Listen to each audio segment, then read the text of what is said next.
ಎಲ್ಲವೂ ವಿಶ್ವಾಸಘಾತಕನೇ. ಭೂಪತಿ, ಸಾರಥಿಯೊಬ್ಬನು ಆಗ್ರಹ ಮಾಡಬಹುದು, ಸೇನಾಧಿಪತಿ ಬಾಣ ಬಿಡಬಹುದು. ಅಂತಹದ್ರಲ್ಲಿ ಪರಿಪರಿಯಾಗಿ ಬೇಡಿದರು. ಒಬ್ಬ ವ್ಯರ್ಥ ಮಾಡಿಬಿಟ್ಟಿಯಲ್ಲ, ವ್ಯರ್ಥ. ಈ ಒಂದು ಒಳ್ಳೆಯ ಸಂದರ್ಭವನ್ನು ಇದೋ ಕಪಿಲರ ಮಗನನ್ನ ತಂದು ಸಾಕಿ ಒಂದು ಆಶ್ರಯವನ್ನ ಕೊಟ್ಟಂತಹ ನಿನ್ನ ಆ ಅಯ್ಯನಿಗೆ ಒಳ್ಳೆಯ ಫಲವನ್ನು ಕೊಟ್ಟ ಹಾಗೆ ಆಯ್ತಲ್ಲ. ಇಂತಹ ಪಾಪಿಯನ್ನ ನಿನ್ನನ್ನ ಈ ಒಂದು ನೆಲ ಹೋರ್ತದೇನೋ ಕಾರಣ, ಇದು ನೆಲ ಹೋರ್ತದೇನೋ.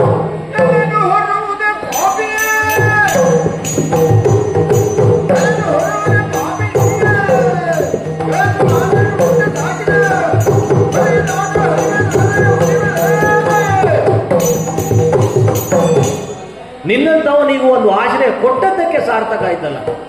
ಸ್ನೇಹ ಭಾವದಿಂದ ಮಹತ್ವದ ಒಂದು ಸ್ಥಾನವನ್ನು ಕೊಟ್ಟಂತಹ ನಿನ್ನ ಅಯ್ಯನಿಗೆ ಒಳ್ಳೆ ವಿಶ್ವಾಸ ಘಾತಕ ಮಾಡಿಬಿಟ್ಟಿಯಲ್ಲ ನೀನು. ಪ್ರತಿಯೊಬ್ಬರಿಗೂ ಕ್ಷತ್ರಿಯನಾದವನು ಮಾತು ಕೊಟ್ಟ ಮೇಲೆ ಅದನ್ನು ನಡೆಸಬೇಕು. ಆದರೆ ಸೂತ ಜಾತಿಯಿಂದ ಕುಲದಿಂದ ಬಂದಂತಹ ನಿನಗೆ ಕ್ಷತ್ರಿಯನಾದಂತಹ ಆತ ಒಳ್ಳೆ ಆಶ್ರಯವನ್ನು ನೀಡಿ ನಿನಗೊಂದು ಯೋಗ್ಯತೆ ಯೋಗವನ್ನ ಕರುಣಿಸಿದಂತಹ ಆತನಿಗೆ ನೀನು ಆರಂಭದಿಂದ ಹೇಳಿದ್ದೇನು, ಬರೀ ಇದನ್ನು ಹುಸಿಯಾಗಿ ಹೋಯ್ತು, ಸುಳ್ಳು ಹೇಳ್ತಾ ಬಂದದ್ದು. ಅರಸ ಬಿಡು ಬಿಡು ಚಿಂತೆಯ, ಪಾಂಡವರ ದುರಕ್ಕೆ ನಾನೇ ಹೇಳುತ್ತೀಯ. ಹೇಳಿದ ಮಾತು ಎಲ್ಲಿ ಅಡಗಿ ಹೋಯ್ತು ಕರ್ಣ, ನಿಂದು ಎಲ್ಲಿ ಅಡಗಿ ಹೋಯ್ತು. ಇಂತಹ ಮಾತನ್ನು ಕೇಳಿ ಆತ ನನ್ನ ಬೀದಿಯ ಬದಿಯಲ್ಲಿ ನಿಲ್ಲಿಸಿಬಿಟ್ಟೆ ಅಲ್ಲ ನೀನು. ಈಗ ಇದು ತೋರಿಸುವುದು ಚಾಂಡಾಲ ವೃತ್ತಿಯನ್ನು ತೋರಿಸ, ಚಾಂಡಾಲ ವೃತ್ತಿ. ಯಾರೇ ಆಗಲಿ ಆಶ್ರಯ ಕೊಟ್ಟವರಿಗೆ ವಿಧೇಯಕನಾಗಿ ನಡೆದುಕೊಳ್ಳಬೇಕು.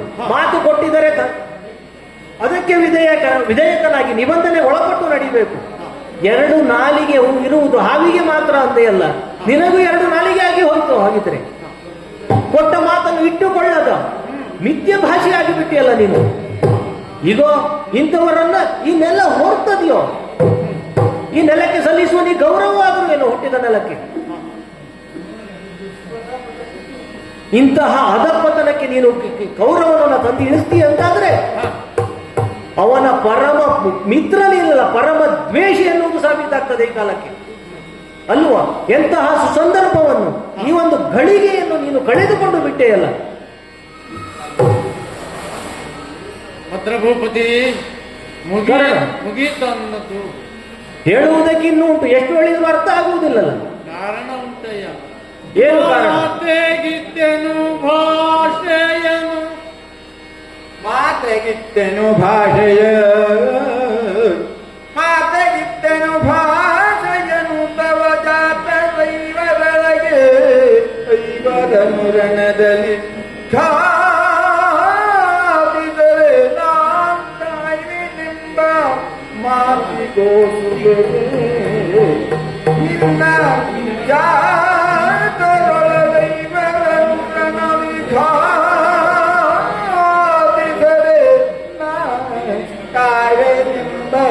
ಮಾತಿಗೋಸುಗವೇ ಹೋತವನು ನಾನೀಗ ಪಾರ್ಥನ ಖಾದಿಗೊಪ್ಪಿ ಕಲೆಬೆತ್ತುನುವರು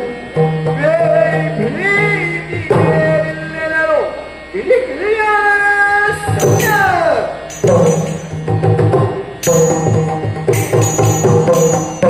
ಭದ್ರಭೂಪತಿ, ಏನು ಕೇವಲ ಕೊಟ್ಟ ಮಾತನ್ನ ಉಳಿಸಿಕೊಳ್ಳಬೇಕು ಎಂಬಂತಹ ಒಂದು ಕಾರಣದಿಂದ ಮಾತ್ರ ಇಂತಹ ಕೃತ್ಯ ನಡೆಯುತ್ತಾ ಇದೆ.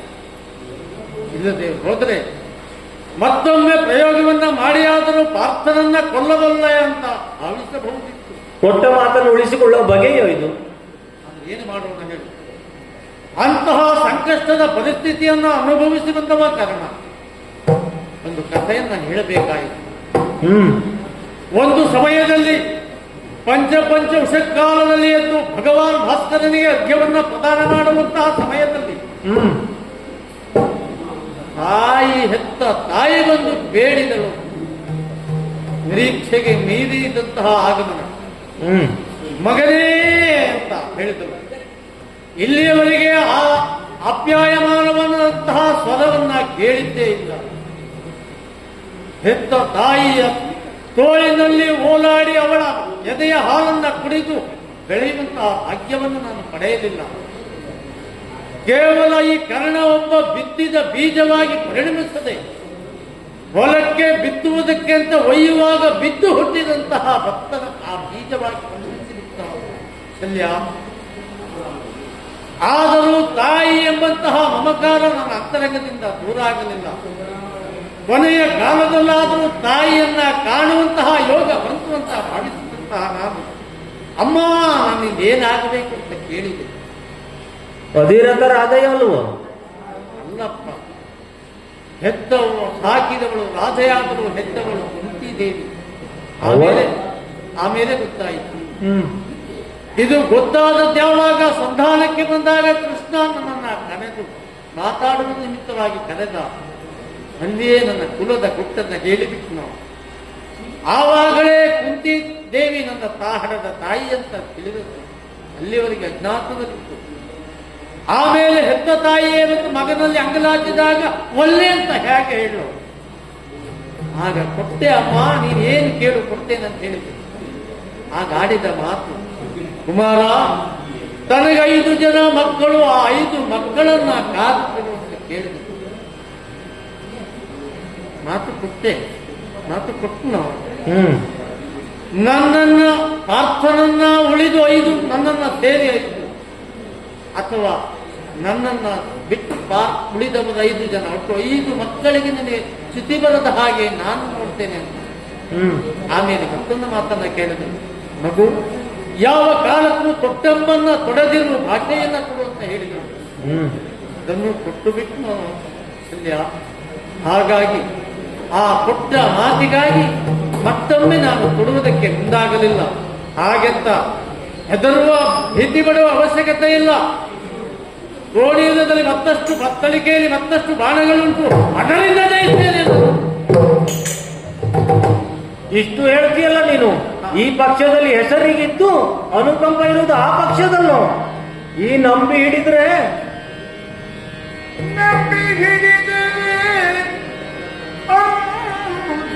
ಮಗ ನಂಬಿ ಹಿಡಿದರೆ ನದಿಯ ಮಗ ಅಗೆಯುಂಬಿಗಿತ್ತನು ಕಾಯಬಂದು ಸುಧನೆಂಬ ನೆವದಲ್ಲಿ ತನು ಬಡಿಸುದನು ಕೆರಣಿಯ ಬೇಕಿದರೆ ತೊಡನೆಂಬ ಛಲ ನಿನಗಾದು ಮೂವರ ನಂಬಿ ಗೌರವ ಕೆಟ್ಟ ಅಕಟಿಂದ ನಾಶಯ.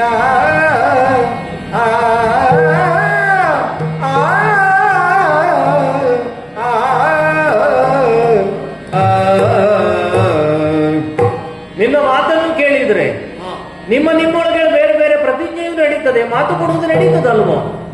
ಅದರ ಪರಿವೇ ಇರುವುದಿಲ್ಲ, ತಿಳಿಸುವುದೇ ಇಲ್ಲ ಬೇರೆಯವರಿಗೆ. ಆದರೆ ನಿಜವಾಗಿ ಗೌರವ ಒಳ್ಳೆಯವನೇ ಇರ್ತಿದ್ದ ಅಂತ ನಾನು ಈ ಕಾಲದಲ್ಲೂ ಅವನನ್ನು ಹೇಳ್ತೇನೆ.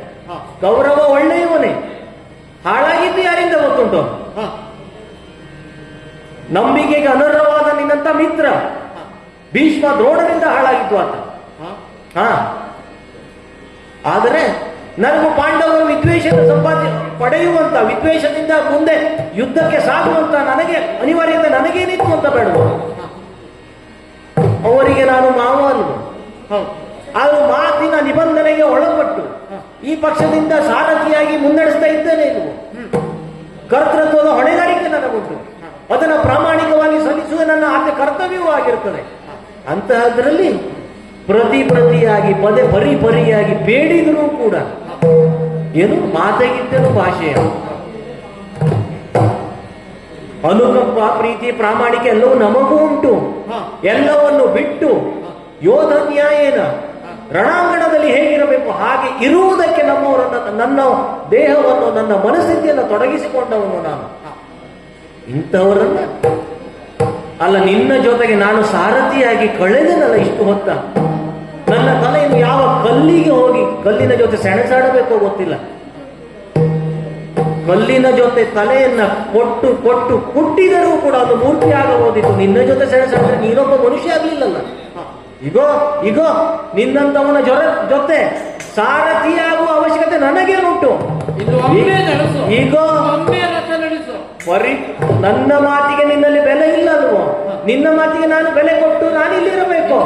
ಈಗ ಚಮ್ಮಟಿಗೆನ ಬಿಸಾಡಿದ್ದೇನೆ, ರಥದಿಂದ ಕೆಳಗೆ ನಿಂತಿದ್ದೇನೆ. ನಿನ್ನ ಕರ್ಮ ನೀನು ಅನುಭವಿಸು.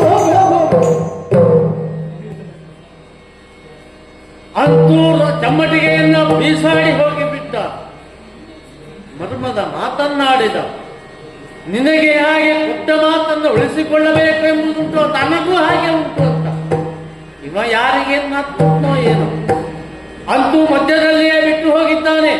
ಹೆದರುವಂತ ಅವಶ್ಯಕತೆ ಇಲ್ಲ.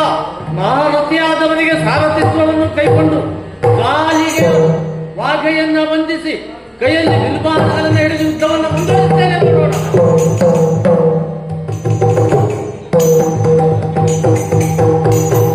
ಏನಾಗಿ ಹೋಯಿತು? ಕುದಿರಾತೋ ಯದಿ ಭೂಮಿ ಕೆಸರಾಯ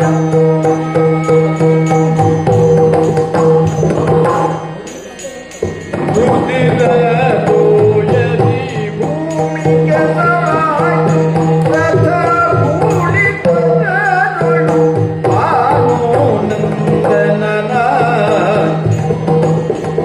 ಕುದಿರಾತೋ ಯದಿ ಭೂಮಿ ಕೆಸರಾಯ ರಥ ಮೂಡಿ ಬಂದರಳು ಆನಂದನನ ಕದನದಿ ಭುಜಲಕ್ಷ್ಮಿ ತೊಲಗಿದಯನೆಂದು ಕದನದಿ ಭುಜಲಕ್ಷ್ಮಿ ತೊಲಗಿದಯನೆಂದು ಬೆದರಿ ಕುಸಿದರ ಕರ್ಣ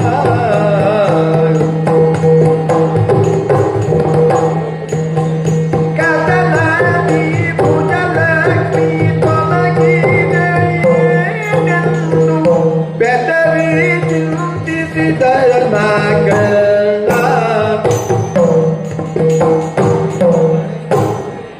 ಯುದ್ಧವನ್ನ ಪಾರ್ಥನ ಜೊತೆ ಮುಂದುವರಿಸುತ್ತಾ ಇರುವಂತಹ ಸಮಯದಲ್ಲಿ ರಾಗಿಗಳು ನನ್ನ ಆದೇಶವನ್ನ ಪಾಲಿಸುವುದಕ್ಕೆ ಅಸಮರ್ಥನಾಗಿ ಹೋದನು. ಏನು ಏನು ಅಂತ ನೋಡಿದರೆ ರಕ್ತ ಮಾಂಸಗಳಿಂದ ಕೂಡಿರುವಂತಹ ರಣಭೂಮಿಯಲ್ಲಿ ನನ್ನ ರಥದ ಚಕ್ರ ಹೂತು ಹೋಗುತ್ತಾ ಇದೆ. ಅಶ್ವಗಳು ಬೀಳಿರುತ್ತಾ ಇವೆ. ಅಶ್ವಗಳು ಮುಗ್ಗರಿಸಿ ಬೀಳುತ್ತಾ ಇದ್ದಾವೆ. ಹಾಗಾದರೆ ಯುದ್ಧ ಮಾಡುವಂತಹ ಬಗೆಯದ್ದು ಹೌದು. ಇದಕ್ಕೆಲ್ಲ ಕಾರಣ ಬೇರು.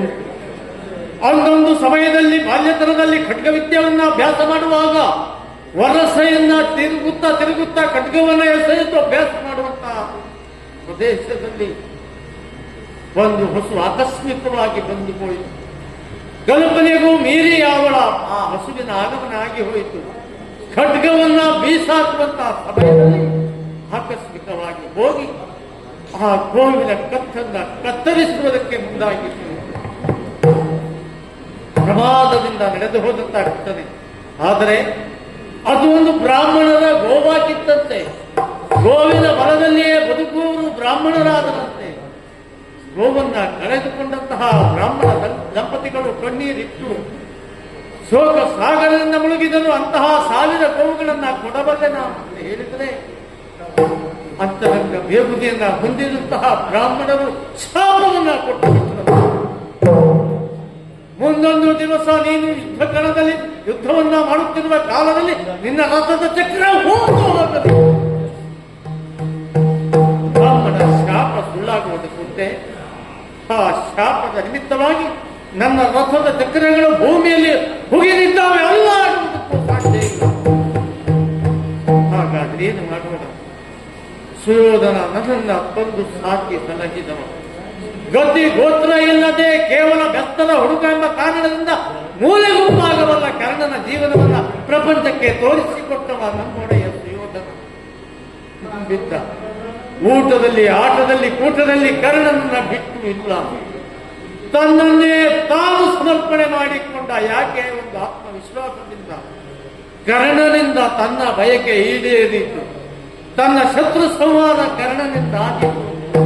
ಅವನ ಮನಸ್ಸಿಗೆ ಎಲ್ಲ ಹುಸಿಯಾಗಿ ಹೋಯಿತಲ್ಲ. ಇಷ್ಟಾಗುವುದಕ್ಕೆ ಸುಯೋಧನನು ಕಾರಣನಲ್ಲ, ನಾನು ಕಾರಣನಲ್ಲ, ಅವ ಕೃಷ್ಣ. ಸಂಧಾನಕ್ಕೆ ಬಂದಾಗ ನನ್ನ ಹುಟ್ಟಿನ ಗುಟ್ಟನ್ನ ಹೇಗೆ ಬಿಟ್ಟನಲ್ಲ. ನೀನು ರಾಧೆಯನಲ್ಲ, ಬುದ್ಧಿಯ ಮಗ. ಏನು ಸಿಂಹಾಸನವನ್ನಂತ ಆಶೆಯನ್ನು ಕೋರಿದ. ಆದರೆ ಹೊಟ್ಟೆಗೆ ಅನ್ನವನ್ನು ಕೊಟ್ಟು ಸಾಕಿ ಸುಯೋಧನನ್ನ ಬಿಡುವುದಕ್ಕೆ ಮನಸ್ಸು ಮಾಡಲೇ ಇಲ್ಲ. ಕೊನೆಗೊಂದು ದಿವಸ ತಲೆಯನ್ನಾದರೂ ಸಮರ್ಪಣೆ ಮಾಡೇನು ಕೌರವನಿಗಾಗಿ. ಬಿಟ್ಟರೆ ಕೌರವನನ್ನ ವಂಚಿಸಿ ನಾನು ಸಿಂಹಾಸನವನ್ನು ಏರಲಾರೆ ಹೇಳಿದೆ. ಅಲ್ಲಿಯೇ ನನ್ನ ಸಾವು ಖಂಡಿತ ಆದ ಹಾಗಾಯಿತು. ಕ್ಷಣ ಕ್ಷಣಕ್ಕೂ ದಿನದಿಂದ ಕರ್ಣ ಸಾಯುತ್ತಾ ಇದ್ದಾನೆ. ಮತ್ತೇನು ಮರ್ಯಾದೆಯ ಪ್ರಶ್ನೆ ಮತ್ತೊಬ್ಬರಲ್ಲಿ ದೇಹಿ ಎನ್ನುವಂತಹದ್ದು ಗೊತ್ತಿಲ್ಲವಾಗಿತ್ತು. ಆದರೂ ಇಂದು ವಿರೋಧಿಯಲ್ಲಿಯೇ ಬೇಡುವಂತಹ ಸನ್ನಿವೇಶ ಪ್ರಾಪ್ತವಾಗಿ ಹೋಯಿತಲ್ಲ. ನೋಡೋಣ, ನಾನು ಅವನ ಅಣ್ಣ ಅಂತ ಅವನಿಗೆ ಗೊತ್ತಿಲ್ಲದೆ ಹೋದರು. ನನ್ನ ಬೆನ್ನಿನಿಂದಲೇ ಬಂದವ ಪಾರ್ಥ ಎಂಬುದು ನನಗೆ ಗೊತ್ತುಂಟಲ್ಲ. ಅವನಲ್ಲಿ ಅಂತರಂಗದಲ್ಲಿ ಕರುಣೆ ಎಂಬುದು ಇರಬಹುದಲ್ಲ. ಒಮ್ಮೆ ಕೇಳಿ ನೋಡ್ತೇನೆ. ಓ ಪಾರ್ಥ, ಗಳಿಗೆ ಸೈರಿಸೋ ಪಾರ್ಥ ರಥವೇತ್ತಿ ಯುದ್ಧಕ್ಕೆ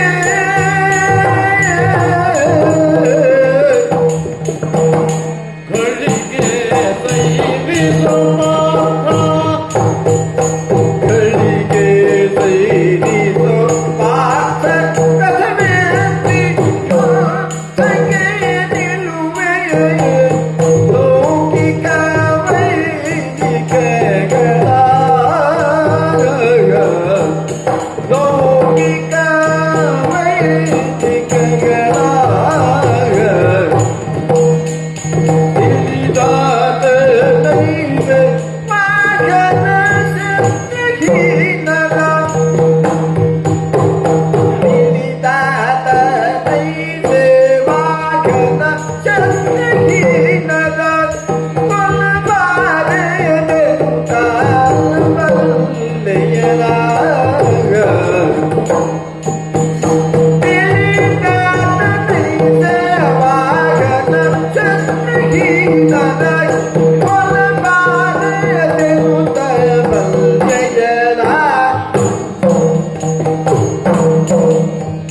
ಪಾರ್ಥ, ಕರ್ಣ ಅಂಗಲಾಚಿ ನಿನ್ನಲ್ಲಿ ಭಿಕ್ಷೆಯನ್ನ ಬೇಡುತ್ತಾ ಇದ್ದಾನೆ ಈ ಕರ್ಣ. ಇಲ್ಲಿ ಯುದ್ಧರಂಗದ ಚಿತ್ರಣವನ್ನೆಲ್ಲ ನೋಡುತ್ತಾ ಇದ್ದವ ನೀನು. ಏನು ಮಾಡೋಣ ಹೇಳು. ಮಧ್ಯದಲ್ಲಿಯೇ ಸಾರಥಿ ನನ್ನನ್ನು ಬಿಟ್ಟು ಹೋದ.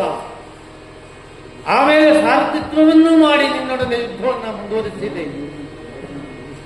ಪ್ರಾರಬ್ಧವಶಾತ್ ನನ್ನ ರಥ ಭೂಮಿಯಲ್ಲಿ ಮುಗಿದು ಹೋಗಿದೆ. ರಥ ನಿಲ್ಲಿಸುವುದಕ್ಕೆ ಸಾಧ್ಯ ಇಲ್ಲ.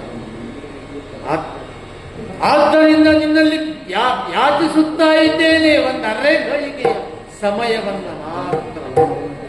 ಯಾಕೆಂದ್ರೆ ಹೂತು ಹೋಗಿರುವಂತಹ ರಥವನ್ನ ಎತ್ತಿ ಆಮೇಲೆ ಯುದ್ಧಕ್ಕೆ ಸನ್ನದ್ಧನಾಗುತ್ತೇನೆ. ಅರ್ಜುನ, ಕೇವಲ ಶಸ್ತ್ರವನ್ನಲ್ಲ ಶಾಸ್ತ್ರವನ್ನು ಅಭ್ಯಾಸ ಮಾಡಿದವ ನೀನು. ಲೌಕಿಕ ಏನು ವೈದಿಕ ಏನು ಎಂಬುದನ್ನು ಅರ್ಥ ಮಾಡಿಕೊಂಡವ ನೀನು. ಧರ್ಮರಾಯನ ಧರ್ಮದ ಅಡಿಯಲ್ಲಿ ಬದುಕಿದಂತಹವ ನೀನು. ವಾಹನಹೀನ ಶಸ್ತ್ರಹೀನರು ಸಾರಥಿಹೀನರನ್ನು ಕೊಲ್ಲಬಾರದು, ಅವರ ಜೊತೆ ಹೊಡೆದಾಡಬಾರದು ಎಂಬ ರಾಜ ನೀತಿಯನ್ನ ತಿಳಿದಂತಹ ಪ್ರಾಜ್ಞ ನೀನು. ಅದೆಲ್ಲವನ್ನ ಕಳೆದುಕೊಂಡವ ನಾನು. ಆ ಕಾರಣ ಒಂದು ಅರೆ ಗಳಿಗೆಯ ಸಮಯವನ್ನು ನಿನ್ನಿಂದ ಯಾಚಿಸುತ್ತಾ ಇದ್ದೇನು. ಅರ್ಜುನ, ದೊಡ್ಡ ಮನಸ್ಸನ್ನ ಮಾಡಿ ಒಂದು ಅರೆ ಗಳಿಗೆ ಸಮಯವನ್ನ ನೀಡೋ. ಪಾರ್ಥ, ಒಂದು ಅರೆ ಗಳಿಗೆ ನೀಡೋ. ಎನ್ನುತ್ತ ಮಂಡಿಯನು ಎನ್ನುತ್ತ ಮಂಡಿಯನು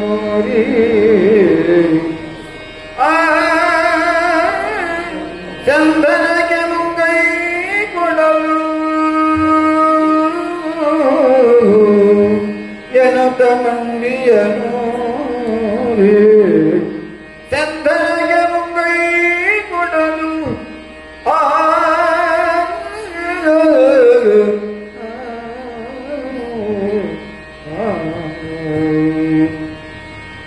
ಅಂತೂ ನನ್ನ ಮಾತಿಗೆ ಬೆಲೆ ಕೊಡಬಹುದೆಂಬ ಆಶೆ ತೋರುತ್ತಾ ಇದೆ. ಯಾಕೆಂದ್ರೆ ಯುದ್ಧವನ್ನ ನಿಲ್ಲಿಸಿದ್ದಾನೆ ಪಾರ್ಥ. ಹಾಗಾದ್ರೆ ನೆಲಕ್ಕೆ ಮಂಡಿಯನ್ನು ಊರಿ ನನ್ನ ತೋಳಿನ ರಥದ ಚಕ್ರವನ್ನ ಎತ್ತುವ ಬಗ್ಗೆ ಪ್ರಯತ್ನಿಸುತ್ತೇನೆ.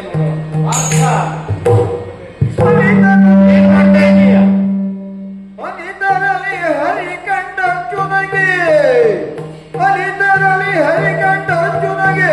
ಘನ ರಥವ ಮೇಳೈಸಿ ನಿಲ್ಲಲು ಘನ ರಥವ ಮೇಳೈಸಿ ನಿಲ್ಲಲು ಅಭವನಿಗೆ ಘಟಿಸದಂತ ಅರ್ಜುನಿಗೆ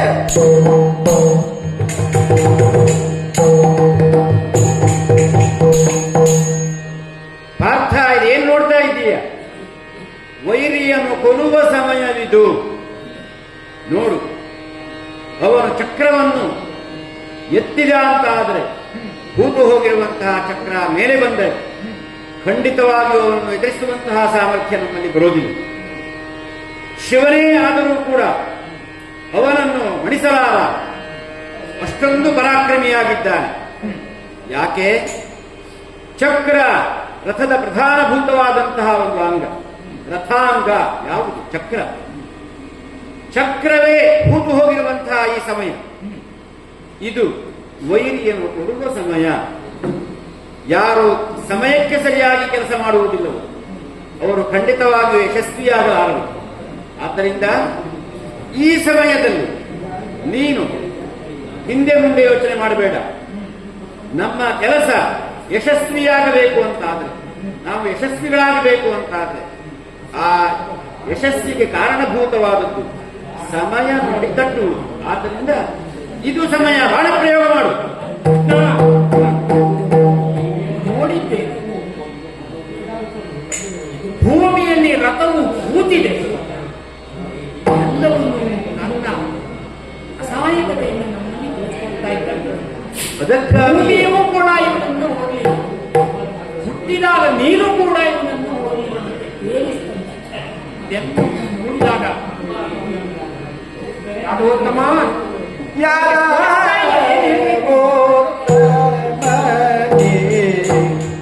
ಲಾಲಿಸಿ ಕೇಳು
ರಾಜ್ಯವನ್ನು ಬಿಟ್ಟು ತಂಗಿಗೆ ರಾಜ್ಯವನ್ನು ಬಿಟ್ಟು ನಾವೈವರು ತಂಗಿಗೆ ರಾಜ್ಯವನ್ನು ನಾವೈವರು ಬಿಟ್ಟು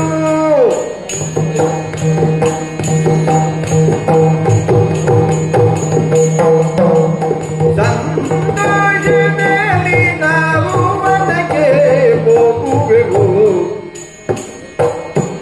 ಸಂತೋಷದಲ್ಲಿ ಮನವ ಚಳಿದುತ್ತಲಿಗೆವು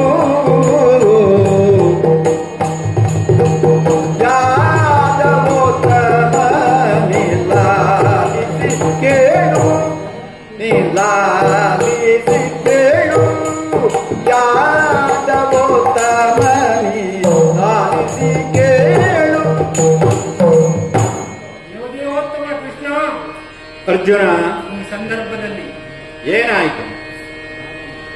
ಒಂದು ಕಾಲದಲ್ಲಿ ನನಗೆ ದಿವ್ಯ ಉಪದೇಶವನ್ನು ಮಾಡಿದಂತವ ನೀನು. ಈಗಲೂ ಕೂಡ ನನ್ನ ಮನಸ್ಥೈರ್ಯ ಇಂಗುತ್ತಾ ಇದೆ. ಯಾಕೆ ಗೊತ್ತೋ? ಯಾಕೋ? ಅನೇಕ ಸಾರಿ ಯುದ್ಧರಂಗದಲ್ಲಿ ಯುದ್ಧ ನೀತಿಯು ಹೀಗೆ ಇದೆ ಎನ್ನುವಂಥದ್ದನ್ನ ಹೇಳಿದವನು ನೀನು. ಗುರುಗಳು ಹೇಳಿದ್ದಾರೆ, ರಥಹೀನನಾದವನನ್ನು ಸಾರಥಿಹೀನನಾದವನನ್ನು ಯುದ್ಧದಲ್ಲಿ ಕೊಲ್ಲಬಾರದು ಅಂತ ಯುದ್ಧ ನೀತಿ ಹೇಳ್ತದೆ ಅಂತ ಕೇಳಿದ್ದು ನಾವು. ಆದರೆ ಈಗ ಕರ್ಣನಿಗೆ ಅವನು ನಡೆಸುತ್ತಿರುವಂತಹ ರಥ ಭೂಮಿಯಲ್ಲಿ ಹೂತಿದೆ. ಸಾರಥಿ ವಾಗ್ನೇಯವನ್ನು ಬಿಸಿದು ಇದು ಹೋಗಿದ್ದ. ಇದು ಸಮಯ ಅಂತ ಗಾಳಿ ಹೇಳಿ ಬಂದಾಗ ತೋರಿಕೊಳ್ಬೇಕು. ನಮಗೆ ಮನಸ್ಥೈರ್ಯ ಇಲ್ಲ ಕೃಷ್ಣ. ಯಾಕೆ ಗೊತ್ತೋ? ಇಕ್ಕೆಲೆಗಳಲ್ಲಿ ಒಂದು ಸಿಕ್ಕಿ ಬಿದ್ದಿದ್ದಾನೆ. ಹೀಗೆ ನೋಡಿದ್ರೆ ಒಂದು ರೀತಿಯಲ್ಲಿ ಈಗ ನಾನು ಹೇಳಿದ್ದಿಲ್ಲ, ಇದು ಒಂದು ಭಾಗ. ಇನ್ನೊಂದು ಭಾಗದಲ್ಲಿ ಯಾಕೋ ನೋಡಿದರೆ ಕೃಷ್ಣ ಕೈ ಮುಗಿದು ಕೇಳ್ತೇನೆ, ನಿಜವಾದಂತಹ ಅರ್ಥವನ್ನ ಹೇಳಬೇಕು ನೀನು. ಆ ಒಳ ವರ್ಮವನ್ನ ನೀನು ಅರಿತಿದ್ದೀಯಾ ಅಂತ ನಾನು ಕೇಳೋದು. ಮುಂದಿನಿಂದ ನೋಡಿದರೆ ಯಾಕೋ ಸಂಶಯ, ಧರ್ಮರಾಜನಂತೆ ಕಾಣ್ತಾನೆ. ಹಿಂದಿನಿಂದ ನೋಡಿದರೆ ಆ ಬಾಹುಬಲವನ್ನು ನೋಡಿದರೆ ವಜ್ರಕಾಯದ ಭೀಮನಂತೆಯೇ ತೋರ್ತಾನೆ. ಗೊತ್ತಿಲ್ಲ ನಿಜವಾಗಿಯೂ ಮುಂತಿ ಪುತ್ರನು ಏನು ಎಂಬಂತಹ ಸಂಶಯ ಕಳವಳಗೊಳ್ತಾ ಇದೆ. ಕರುಣನಲ್ಲಿ ಆ ರೂಪವನ್ನು ನಾನು ನೋಡ್ತಾ ಇದ್ದೇನೆ. ಭೀಮಾರ್ಜುನರು ಯಾಕೋ ಯಾವ ರೀತಿಯಲ್ಲಿ ಒಂದು ಹೋಲಿಕೆ ಇದೆಯೋ ಆ ಹೋಲಿಕೆಯನ್ನು ನಾನು ಕಾಣ್ತಾ ಇದ್ದೇನೆ. ಆದ್ದರಿಂದ ನಿಜವಾದಂತಹ ಈ ಮರ್ಮವನ್ನ ತಿಳಿದಂತಹ ಕೃಷ್ಣನು. ಆದ್ದರಿಂದ ಈ ಸಂದರ್ಭದಲ್ಲಿ ವೈರಿಯನ್ನ ಗೆಲ್ಲಬೇಕು ಎನ್ನುವಂತಹ ಕಾರಣವನ್ನು ನೀನು ಮುಂದೊಡ್ತಾ ಇದ್ದೀಯ. ಆದರೆ ನನ್ನ ಅಂತಸ್ಥೈರ್ಯ ಕುಸಿದಿದೆ. ಕೃಷ್ಣ, ನಿಜವಾಗಿ ಹೇಳು, ಯಾರು ಇವರು? ಯಾರು ಈತ? ಹೇಳು ಕೇಳಯ್ಯ ಪಾತ್ರ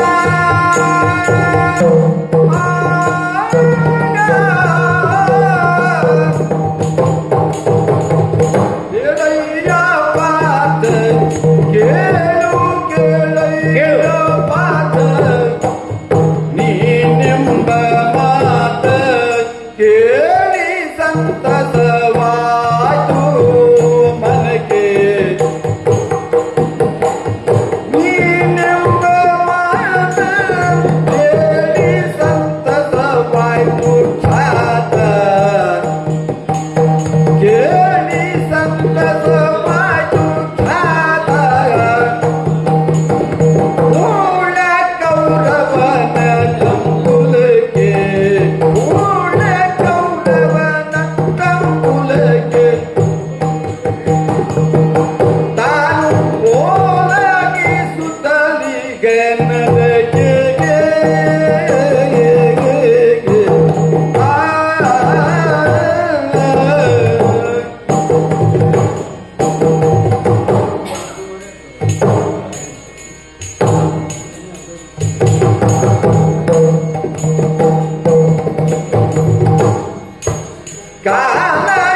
ಕಾಲಯಂಕಡವನ್ನು ಹಿಡಿದವ ಕರ್ಣಗೆ ಸಮ ಹೋಲಿಸಬಹುದೇ ನೀನು ಧರ್ಮಜನ.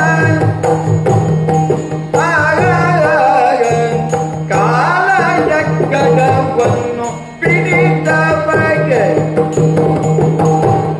ಸಮ ಹೋಲಿಸಬಹುದೇ ನೀನು ಧರ್ಮಜನನ್ನು ಕಾಲಲಿದ್ದು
ವಿಷಮಯವಾದಂತಹ ಸನ್ನಿವೇಶ ಇದು.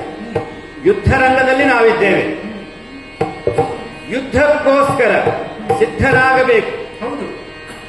ಶತ್ರುವನ್ನು ಇನ್ನೇನು ಕೆಲವೇ ಕ್ಷಣದಲ್ಲಿ ಅವನ ಸಮಾಪ್ತಿಯಾಗ್ತದೆ, ಅವನ ಮರಣವಾಗಬಹುದು ಎಂಬ ನಿರೀಕ್ಷೆಯಲ್ಲಿ ನಾನಿದ್ರೆ ನೀನು ಮತ್ತೆ ಮನಸ್ಸನ್ನು ಕರಗಿಸಿಕೊಂಡವನಾಗಿದ್ದೀ.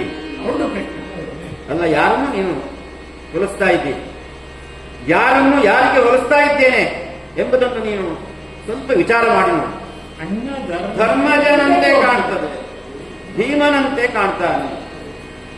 ಅವನ ಏನು ದೇಹವಿದೆಯೋ ಅದನ್ನೆಲ್ಲ ನೋಡುವಾಗ ಅಣ್ಣ ತಮ್ಮಂದಿರಲ್ಲಿ ಒಬ್ಬ ಎಂಬ ಭಾವನೆಗಳನ್ನು ಪ್ರಕಟಿಸ್ತಾ ಇದ್ದೀವಿ. ಆದರೆ ಧರ್ಮಜನಿಗೆ ಹೋಲಿಸಲಿಕ್ಕುಂಟೇನು? ಕರ್ಣ ಯಾರು? ಸುಯೋಧನನ ಬಾಯ್ದಂಬುಲಕ್ಕೆ ಕರ ಒಡ್ಡಿ ಕಾಲಿಗೆ ಬಿದ್ದು ಈ ರೀತಿಯಾಗಿ ಹೀನ ವೃತ್ತಿಯಲ್ಲಿ ಹೀನವಾದಂತಹ ನಡವಳಿಕೆಯುಳ್ಳಂತಹ ಅವನನ್ನ ಧರ್ಮಿಷ್ಠನಾದಂತಹ ಅಣ್ಣನಿಗೆ ನೀನು ಹೋಲಿಸ್ತಾ ಇದ್ದೀಯ. ಅವನಲ್ಲಿ ಈ ಕರ್ಣನಲ್ಲಿ ಅಷ್ಟೇ ಅಲ್ಲ, ಮೊನ್ನೆ ಏನು ನಿನ್ನೆ ಆಯಾ ಸಂದರ್ಭದಲ್ಲಿ ತನ್ನ ಕೆಲಸವನ್ನು ಮಾಡಿಕೊಂಡಂತಹ ದುರ್ಜನ ಕೆಟ್ಟ ಹುಳ ಇವನು ನಿನ್ನ ಅಣ್ಣನಾದಂತಹ ಧರ್ಮರಾಜನನ್ನು ಕಾಲಿನಲ್ಲಿ ತುಳಿದು ಅವನನ್ನು ಹಿಂಸೆಪಡಿಸಿದ್ದಾನೆ, ಅವಮಾನ ಮಾಡಿದ್ದಾನೆ. ಇಂತಹ ಭ್ರಷ್ಟನನ್ನು ದುಷ್ಟನನ್ನು ನೀನು ಇವನು ನಮ್ಮ ಅಣ್ಣ, ನಮ್ಮ ಸಂಬಂಧಿ ಇರಬಹುದು, ಈ ರೀತಿಯಾಗಿ ನನ್ನ ಭಾವನೆ ಹೇಳ್ತದೆ, ನನ್ನ ಮನಸ್ಸು ಕರಗ್ತಾ ಇದೆ, ಯಾಕೋ ಹೀಗನಿಸ್ತಾ ಇದೆ ಎಂಬುದಾಗಿ ಇಂತಹ ಸಂದರ್ಭದಲ್ಲಿ ಮರುಕಪಡ್ತಾ ಇದ್ದೀಯಲ್ಲ. ಅಷ್ಟೇ ಅಲ್ಲ, ಇವನು ಎಂಥವನು ಗೊತ್ತೇನು? ನಿನ್ನ ಮಗನಾದಂತಹ ಅಭಿಮನ್ಯುವನ್ನು ಕೊಲ್ಲಬೇಕಿದ್ರೆ ಈ ದುಷ್ಟನ ಪಾತ್ರ ಅತ್ಯಂತ ಹಿರಿದು ಹಿಂದೆ ನಿಂತುಕೊಂಡು ತನ್ನ ಸಂಗಡಿಗರೊಂದಿಗೆ ವೀರಾವೇಶದಿಂದ ಹೋರಾಡ್ತಾ ಇರುವಂತಹ ಅಭಿಮನ್ಯುವಿನ ಕರವನ್ನು ಕತ್ತರಿಸಿದಂತಹ ದುಷ್ಟ ಇವನು. ನನ್ನ ಮಕದ ವಿವಾಹದಲ್ಲಿ ನಿನ್ನ ಹೌದು ನೆನಪಾಗ್ತಾ ಇದೆ ಕೃಷ್ಣ. ನಿನ್ನ ಮಗನಾದಂತಹ ಅಭಿಮನ್ಯು ವೀರನಾಗಿ ಯುದ್ಧ ಮಾಡುವಂತಹ ಸಂದರ್ಭದಲ್ಲಿ ಹೇಡಿಯಂತೆ ಹಿಂದೆಗಡೆ ಬಂದು ಅವನು ಆ ಮಹಾಪರಾಕ್ರಮಿಯನ್ನು ಸಂಹರಿಸಿದ್ದಾನೆ. ಇಂತಹ ಅವಿವೇಕಿಯಾದ ದುಷ್ಟನಾದಂತಹ ಈ ಕರ್ಣಾಚಾರದಲ್ಲಿ ನನಗೆ ಮರುಕೆಯಾಗುತ್ತದೆ. ಆದ್ದರಿಂದ ಇಂತಹ ಸಂದರ್ಭದಲ್ಲಿ ಮರುಕವನ್ನು ಪಡೆದೆ ಕಾಳಿಪುತ್ರನಾಗು. ಅರ್ಜುನ, ಇದನ್ನೇನು ವಿಳಂಬಿಸಬೇಡ.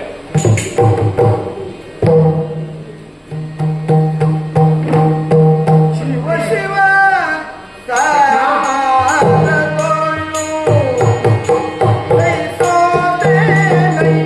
ಭುವನೇಶ ಮಾತೆಯೊಳು ದೈಸೋದೇನಯ್ಯೋ ಭುವನೇಶ ಮಾತೆಯೊಳು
ಶಿವ ಶಿವ ಎಂಬಂತಹ ನಾಮದ ಉದ್ಗಾರ ಯಾವಾಗ ಬರುತ್ತದೆ?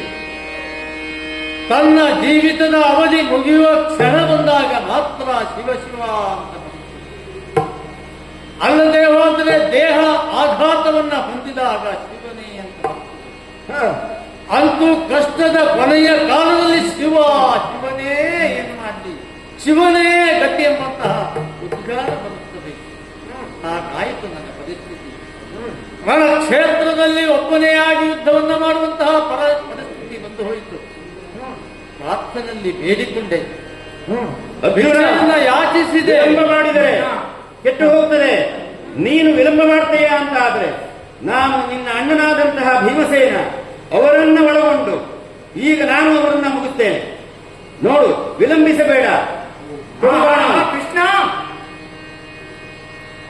ಅಂತಃಚಕ್ಷುವನ್ನು ತೆಗೆದಿದ್ದೆ. ಹಿಂದೆ ಒಂದು ಕಾಲದಲ್ಲಿ ಅಜ್ಞಾನ ನನ್ನನ್ನು ಮೂಡಿ ಆವರಿಸಿದಾಗ ಆಗಿತ್ತು ಆಗ ಖೇದ. ಇಂದು ಮತ್ತೆ ಯಾಕೋ ಧ್ವನಿಸಿತು. ಇದೋ ಭೀಮನನ್ನ ಕರೆಸಿಕೊಳ್ಳುವಂತಹದ್ದು. ಕರ್ಣನಿಗೆ ಅರ್ಜುನನಲ್ಲವೇ ನಾನು. ಇದು ಬೇರಿಲ್ಲ. ತಡ ಮಾಡಬೇಡ. ಕೇಳುತ್ತಾ ಇದ್ದೇನೆ. ಅವರ ಕೈ ಸನ್ನೆಯಿಂದ ಬಾಯಿ ಸನ್ನೆಯಿಂದ ಮಾತಾಡ್ತಾ ಇದ್ದಾರೆ. ವೈರಿಯನ್ನ ಕೊಲ್ಲುವುದಕ್ಕೆ ಇದೇ ಸುಸಮಯ. ರಥವನ್ನ ಎತ್ತಿ ನಿಂತ ಅಂತಾದ್ರೆ ಚರಾಚರ ಪ್ರಪಂಚದಲ್ಲಿ ಯಾರಿಂದಲೂ ಇವನನ್ನು ಜಯಿಸುವುದಕ್ಕೆ ಸಾಧ್ಯ ಇಲ್ಲ. ಹೊರೆ ಮಾಡವರು ಅಂತ ಹೇಳ್ತಾ ಇದ್ದಾರೆ. ಕರುಣಾಹೀನರಾದರೆ ಇವರು ಇಲ್ಲ. ಕರುಣೆಗೆ ಒಳಪಡುವ ನಾನಲ್ಲದೆ ಹೋದಂತಹ ಹತಭಾಗ್ಯನಾದೆ. ಇಲ್ಲದೆ ಹೋದರೆ ಸಂಧಾನಕ್ಕೆ ಬಂದಾಗ ನನ್ನ ಕುಲವನ್ನೇ ಹೇಳಿಬಿಟ್ಟನಲ್ಲ. ಕೇವಲ ನನ್ನನ್ನಷ್ಟೇ ಅಲ್ಲ, ನನ್ನ ಕುಲವನ್ನ ತಿಳಿಸಿದ್ದರಿಂದಲೇ ಸುಯೋಧನನ್ನ ಅಲ್ಲದೆ ಒಂದು ಮುಗಿಸಿದ ಈತ. ಇಲ್ಲದೆ ಹೋದರೆ ತನ್ನ ಆಪತ್ತಿನ ಕಾಲದಲ್ಲಿ ಒಬ್ಬ ತನ್ನ ಫಲಕ್ಕೆ ಇದ್ದಾನೆ ಅಂತ ಭಾವಿಸಿದವ ಸುಯೋಧನ. ಅವನ ಅನಿಸಿಕೆ ಎಲ್ಲ ಸುಳ್ಳಾಗಿ ಹೋಯಿತು. ನೀರಿನಲ್ಲಿ ಮಾಡಿದಂತ ಭೋಗವಾಗಲು ಪಟ್ಟಿತು ಈ ಕೃಷ್ಣ. ಒಮ್ಮೆ ನನ್ನ ಕುಲವನ್ನ ಸೂಚನೆ ಮಾಡದೆ ಹೋದರೆ ಖಂಡಿತ ಪಾಂಡವರನ್ನ ಕೊಂದುಹಿಡಿದವರ ಸಾಮರ್ಥ್ಯ ನನ್ನಲ್ಲಿತ್ತು. ಅಂತಹ ಅಸ್ತ್ರಗಳೆಲ್ಲ ನನ್ನ ಬತ್ತಳಿಕೆಯಲ್ಲಿತ್ತು. ಬಿಡುವ ಹಾಗಿಲ್ಲ, ಬಿಟ್ಟ ಬಾಣವನ್ನ ಕೊಡುವ ಹಾಗಿಲ್ಲ. ಕೈ ಕಟ್ಟಿಸಿದ್ದಾನೆ ಕೃಷ್ಣ. ಕುಂತಿ ಬಂದದ್ದಿವನ ಸೂಚನೆಯ ಮೇರೆಗೆ ಇರಬೇಕಲ್ಲ. ಇವ ಹೋಗಿ ತಗ್ಗಿದ್ದಲ್ಲಿ ವಿದುರನ ಮನೆಯಲ್ಲಿ, ಕುಂತಿ ಇದ್ದದ್ದು ವಿದುರನ ಮನೆಯಲ್ಲಿ. ಅಲ್ಲಿಯೇ ಸಂಭಾಷಣೆ ನಡೆದಿದ್ದಿರಬೇಕು. ತಾಯಿ ಬಂದು ಕೇಳಿದಾಗ ಒಲ್ಲೆ ಅಂತ ಯಾವ ಮಕ್ಕಳು ಹೇಳಿ ಯಾವ ಹೇಳಿ. ಕೃಷ್ಣ ಹೇಳೆಯಾಗಿದೆ ಕುಂತಿಯ ಮಗ ಅಂತ. ಅದೇ ಹೆತ್ತ ತಾಯಿ ಬಂದು ಬೇಡಿದಾಗ ಕೊಟ್ಟು ಬಿಟ್ಟೆ ನಾನು. ಅಲ್ಲಿಯೇ ನಾನು ಎಡವಿ ಬಿಟ್ಟೆ. ಆದರೆ ಕೇವಲ ಒಂದು ನನ್ನ ಕುಲವನ್ನ ಸೂಚನೆ ಮಾಡಿದ್ದರಿಂದ ಇಡೀ ಕುರುಕುಲವನ್ನೇ ಸಂಹಾರ ಮಾಡಿಬಿಟ್ಟ ಕೃಷ್ಣ. ಏನಾದ್ರೇನು, ಪುಂಖಾನುಪುಂಖವಾಗಿ ಬಾಣವನ್ನ ಬಿಡುತ್ತಾ ಇದ್ದಾನೆ ಪಾರ್ಥ. ದೇಹದಲ್ಲಿ ಸಹಿಸಿಕೊಳ್ಳುವಂತಹ ಸಾಮರ್ಥ್ಯ ಇಲ್ಲ. ಯುದ್ಧ ಮಾಡುವುದಕ್ಕೆ ಬೆಲ್ಲನೆ ಎತ್ತುವಂತಹ ಶಕ್ತಿಯನ್ನ ಕಳೆದುಕೊಳ್ತಾ ಇದ್ದೇನೆ.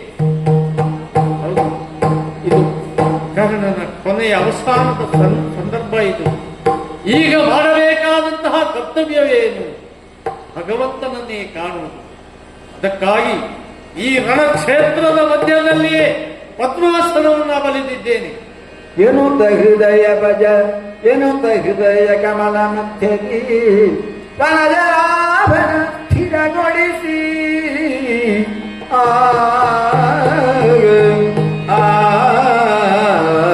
ಪಾರ್ಥನ ಘನವರೂಥದ ಗರಿ ನೋಡುತ್ತ, ಪಾರ್ಥನ ಘನವರೂಥದ ಹರಿಯ ನೋಡುತ್ತ ಉರುಮುದಿವೆ.